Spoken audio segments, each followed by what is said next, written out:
मी बाळू सोमा शिंदे, जळोद तालुका शिरपूर. आम्ही ग्रामस्थ आहेत जळोद गावाचे.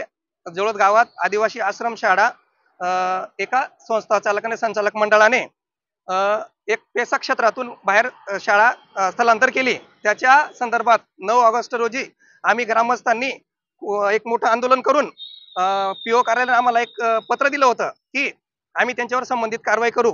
त्यांनी चौकशी अहवाल पण केला, पूर्ण तपासणी पण त्यांचे पूर्ण पॉझिटिव्ह रिपोर्ट पाठवून चौकशी अहवाल वरिष्ठ कार्यालयाला पाठवले.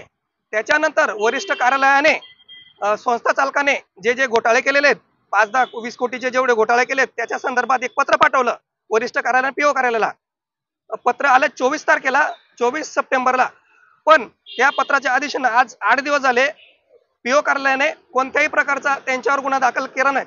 स्पष्ट निर्देश असताना संस्था चालकाने डुप्लिकेट कागद, डुप्लिकेट घोटाळे, सर्व कागद चुकीचे वापरून आमच्या शिरपूर तालुका जळोद गावाला पूर्ण बदनाम करून खोटे कागद करत असताना वरिष्ठ कार्यालयाने पीओ कार्यालयाला पत्र पाठवलं. त्या अनुषंगाने पीओ कार्यालयाने शिरपूर पोलीस स्टेशनला गेले पण होते.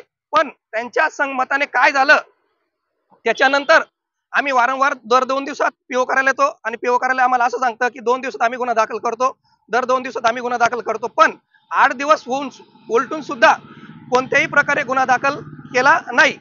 वरिष्ठ कार्यालयाचे एवढे स्पष्ट निर्देश आणि आदेश असताना सुद्धा गुन्हा दाखल करत नाही. आणि ज्या संस्था संचालक मंडळाने आमच्या गावाला, आमच्या एवढा सुबलम सुपलम शिरपूर तालुक्यातील जळोद गावाला बदनाम केलेलं आहे, त्या संदर्भात आम्ही प्रकल्प कार्यालयाला काल एक निवेदन दिलेलं आहे. आणि त्या निवेदनाच्या आधीच आम्ही सांगतो सोमवारी कमीत कम 200 ते 300 लोक आम्ही इथं ही आंदोलन करणार आहेत आणि उपोषण करणार आहेत. तरी पीओ कार्यालय आमची विनंती अशी आहे प्रशासनाला की या 2 दिवसात त्यांच्यावर कडक कारवाई करावी आणि त्यांच्यावर गुन्हा दाखल करण्यात यावं, एवढंच सांगतो.